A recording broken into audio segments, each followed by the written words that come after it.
There was an Amish guy in my community named Nelson Hirschberger who had sold part of his property to an English guy, a lawyer, who moved out from the city. This lawyer built a house back in the woods. He wanted to live out in the country, put in a pond, and wanted to do all these country things like hunting and fishing. That fall, he's out duck hunting for the first time, and these ducks come flying overhead. And the lawyer takes careful aim, and he fires, and one of the ducks goes down, but it landed on Nelson's property. So he wanted to do everything by the book. He went and knocked on Nelson's door, said, "Hey, I was out duck hunting. I had a duck come down on your property. Is it okay if I go out and retrieve it?" Nelson said, "Well, why don't you walk over there with me and you show it to me, and then we'll decide."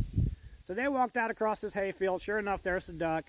And Nelson looks at it and says, "Unfortunately, that duck is right in the middle of my field, so it looks like it's my property." The lawyer said, "Well, I'm the one who caused it to come down there, so I could take you to court and win." Nelson's like, "Whoa, whoa, whoa, we don't do that around here. Like, it takes too long. We settle everything by competition, see who's the strongest." And the lawyer was a pretty big guy, and he worked out, so he was like, "Okay, I'm down for that. What do we got to do?" Nelson said, "We'll take turns kicking each other between the legs until one of us gives up. Obviously, the one who gives up is the one who's not the strongest."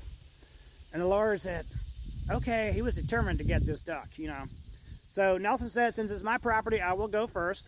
And he reared back and he kicked the lawyer as hard as he could. And the lawyer doubled over and fell on the ground. And he was rolling around, holding his stomach. And he was down there for like 3 minutes. And then he finally stood up, wiped the tears out of his eyes, and got ready. And Nelson's like, "What are you doing?" He's like, "I'm getting ready to return the kick." And Nelson's like, "You know what? I changed my mind. You can keep the duck."